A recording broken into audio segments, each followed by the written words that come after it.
Apocalipse, capítulo 15.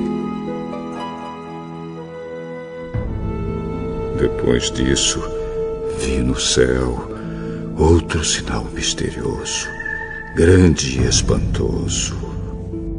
Eram 7 anjos com 7 pragas, que são as últimas, pois são o fim da ira de Deus. Então vi o que parecia ser um mar de vidro misturado com fogo.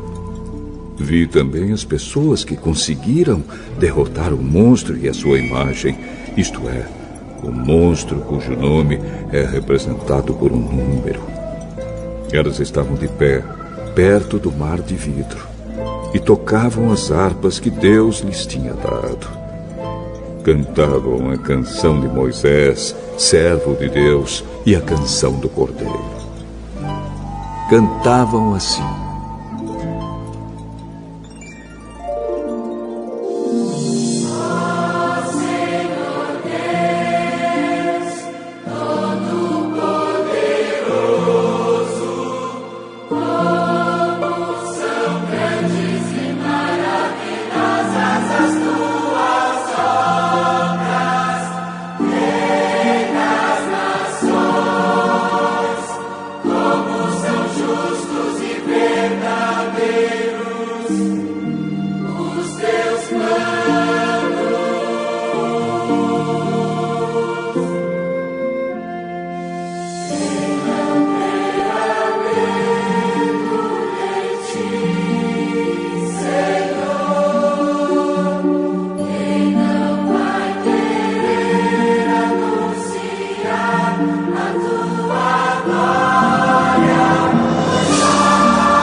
Em seguida, vi que se abriu no céu o templo, isto é, a tenda da presença de Deus.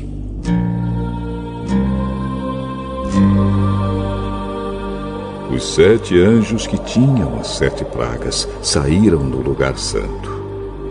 Estavam vestidos com roupas de linho branco e brilhante, e tinham faixas de ouro em volta do peito. Então um dos 4 seres vivos deu aos 7 anjos 7 taças de ouro cheias da ira de Deus, aquele que vive para todo sempre. O templo ficou cheio da fumaça da glória e do poder de Deus, e ninguém podia entrar nele até que chegassem ao fim as 7 pragas trazidas pelos 7 anjos.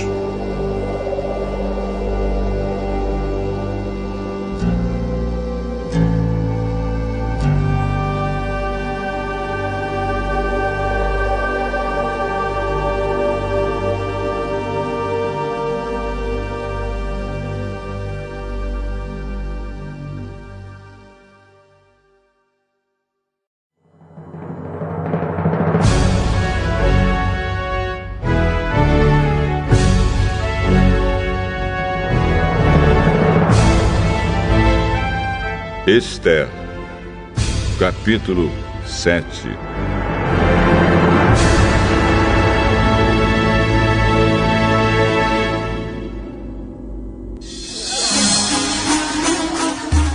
Portanto, o rei e Ramã foram de novo ao banquete da rainha Esther. E, novamente, enquanto bebiam vinho, o rei perguntou a Esther: qual é o seu pedido?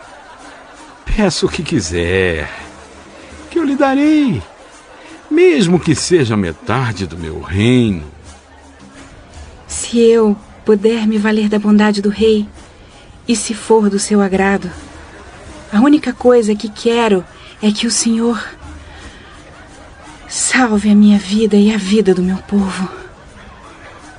pois o meu povo e eu fomos vendidos para sermos destruídos e mortos.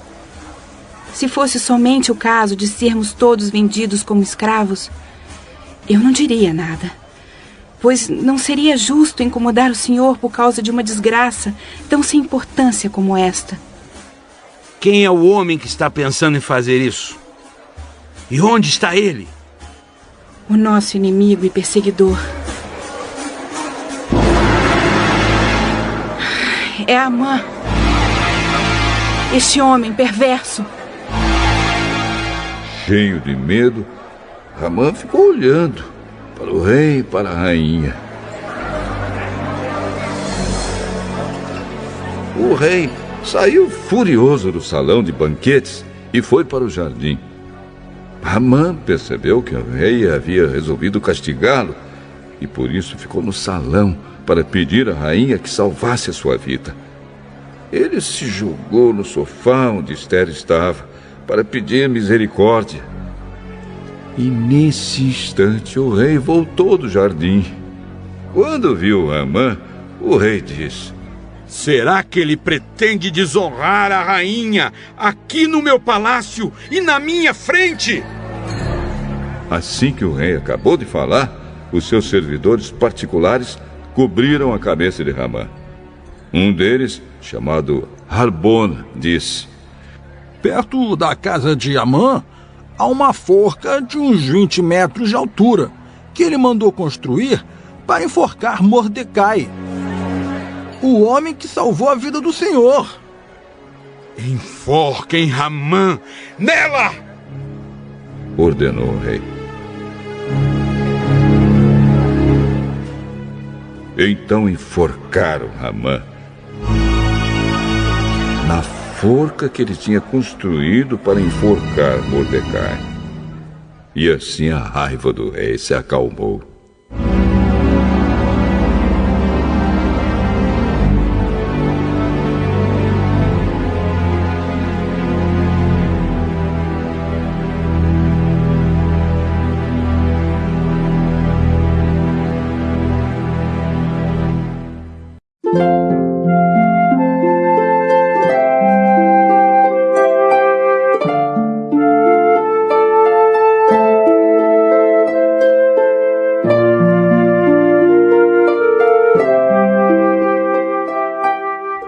Esther, capítulo 8.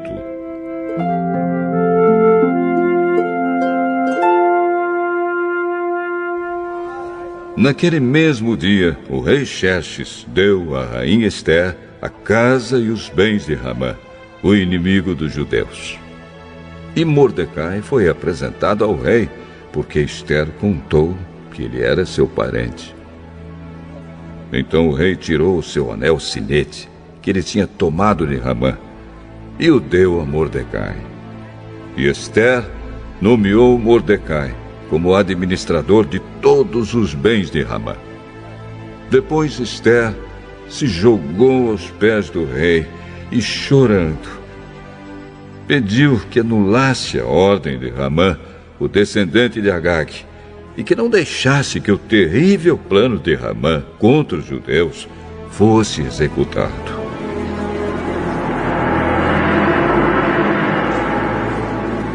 O rei estendeu o cetro de ouro para Esther.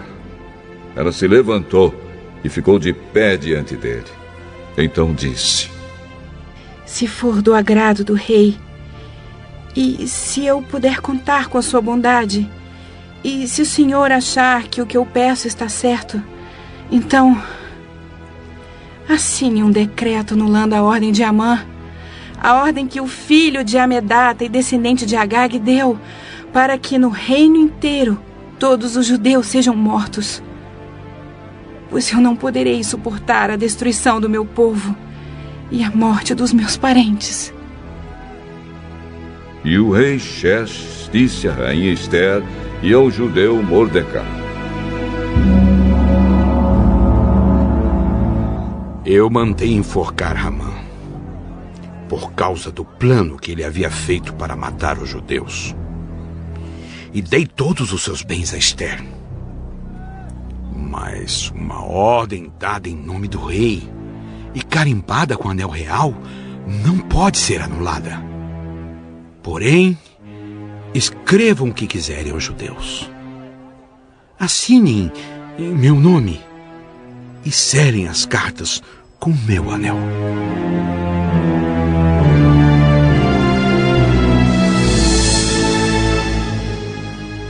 Isso aconteceu no dia 23 do 3º mês, o mês de Sivan. Mordecai mandou chamar os secretários do rei e ditou um decreto aos judeus, aos representantes do rei, aos governadores das províncias e aos chefes dos vários povos em todas as províncias do reino, que eram 127 ao todo, e iam desde a Índia até a Etiópia. O decreto foi traduzido por todas as línguas faladas no reino, e cada tradução seguia a escrita usada em cada província. O decreto foi copiado também na língua e na escrita dos judeus. As cartas foram escritas em nome do rei, carimbadas com anel real, e levadas por mensageiros montados em cavalos criados nas estrebarias do rei. Nas cartas, o rei dava autorização aos judeus de todas as cidades do reino para se organizarem e se defenderem contra qualquer ataque. Se homens armados de qualquer povo ou qualquer província do reino atacassem os judeus, estes podiam combatê-los e matá-los. Podiam acabar com todos os seus inimigos, até mesmo as mulheres e as crianças, e ficar com seus bens. Em todas as províncias, os judeus tinham ordem para fazer isso no dia marcado para a matança, isto é, o dia 13 do 12º mês, o mês de Adar. Uma cópia da ordem do rei devia ser publicada como lei e ser lida em público em todas as províncias, para que no dia marcado os judeus estivessem prontos para se vingar dos seus inimigos. O rei deu a ordem, os mensageiros montaram cavalos ligeiros da estrebaria real e saíram depressa. O decreto foi lido em público também em Suzã, a capital. Mordecai saiu do palácio usando uma roupa real azul e branca, com uma grande coroa de ouro na cabeça e uma capa vermelha de linho fino. Todos os moradores da cidade de Suzã ficaram muito contentes e soltaram gritos de alegria. E para os judeus brilhou a luz da felicidade, da alegria e da vitória. Em todas as cidades do reino onde foi lida a ordem do rei, os judeus ficaram felizes e se alegraram e comemoraram com festas e banquetes. Além disso, entre os vários povos do reino, muitos se tornaram judeus, pois agora estavam com medo deles.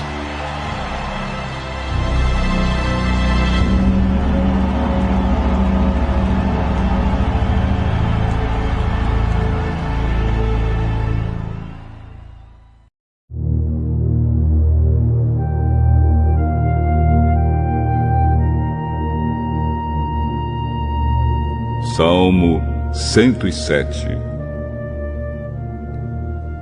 Deem graças a Deus, o Senhor, porque Ele é bom e porque o seu amor dura para sempre. Que aqueles que Ele libertou repitam isso em louvor ao Senhor. Ele os livrou das mãos dos seus inimigos e fez com que eles voltassem dos países estrangeiros, do norte, do sul, do leste e do oeste. Alguns andaram perdidos pelo deserto e não acharam nenhuma cidade onde morar. Estavam com fome e com sede e haviam perdido toda a esperança. Então, na sua angústia, gritaram por socorro e o Senhor Deus os livrou das suas aflições. Ele os levou pelo caminho certo, para uma cidade em que pudessem morar. Que eles agradeçam ao Senhor o seu amor e as coisas maravilhosas que fez por eles. Pois Ele dá água aos que têm sede e coisas boas aos que estão com fome. Alguns estavam vivendo na escuridão, nas trevas, aflitos e presos com correntes de ferro, porque haviam se revoltado contra as ordens do Deus Altíssimo e rejeitado seus ensinamentos. Por causa do trabalho pesado, eles estavam esgotados, caíam e ninguém os ajudava. Então, na sua angústia, gritaram por socorro e o Senhor Deus os livrou das suas aflições. Ele os tirou da escuridão, das trevas, e quebrou em pedaços as correntes que os prendiam. Que eles agradeçam ao Senhor o seu amor e as coisas maravilhosas que fez por eles. Pois Ele derruba portões de bronze e despedaça barras de ferro. Alguns foram insensatos e sofreram por causa dos seus pecados, por causa da sua vida de rebeldia. Ficaram com enjoo diante da comida e chegaram bem perto da morte. Então, na sua angústia, gritaram por socorro, e o Senhor Deus os livrou das suas aflições. Com a sua palavra, Ele os curou e os salvou da morte. Que eles agradeçam ao Senhor o seu amor e as coisas maravilhosas que fez por eles. Que ofereçam sacrifícios de gratidão e com canções de alegria anunciem tudo o que Ele tem feito. Alguns viajaram em navios nos oceanos, ganhando a vida dos mares.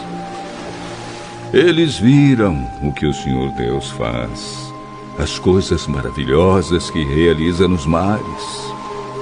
Ele dava ordem e um vento forte começava a soprar e a levantar as ondas. Os navios subiam bem alto e depois mergulhavam nas profundezas. No meio desse perigo, os homens ficavam apavorados. Tropeçavam e andavam balançando como bêbados, e toda a sua prática de marinheiros não adiantava nada. Então, na sua angústia, gritavam por socorro, e o Senhor Deus os livrava das suas aflições. Ele acalmava a tempestade e as ondas ficavam quietas. Eles se alegravam porque o mar tinha ficado calmo, e assim Deus os levava em segurança para o porto desejado. Que eles agradeçam ao Senhor o seu amor e as coisas maravilhosas que fez por eles. Anunciem a sua grandeza quando o povo se reunir. Louvem a Deus na Assembleia dos Líderes. Deus fez com que os rios se tornassem deserto e as fontes de água secassem completamente. Ele fez com que a terra boa virasse um deserto salgado por causa da maldade dos que moravam nela. Ele fez com que o deserto se transformasse em lagos e a terra seca virasse fontes de água. Deixou que gente faminta morasse ali. Eles construíram uma cidade e moraram nela. Semearam os campos, fizeram plantações de uvas e foram boas as colheitas. Deus abençoou o seu povo e eles tiveram muitos filhos. Deus não deixou que o gado diminuísse. O povo de Deus foi derrotado e humilhado e sentiu o peso do sofrimento e dos maus tratos. Então Deus mostrou seu desprezo pelos reis que os maltrataram e fez com que esses reis andassem sem rumo na solidão dos desertos. Mas livrou os pobres da miséria e fez com que as suas famílias aumentassem como rebanhos. Os que são bons veem isso e ficam contentes, mas todos os maus têm de calar a boca. Que aqueles que são sábios pensem nessas coisas e meditem no amor de Deus. O Senhor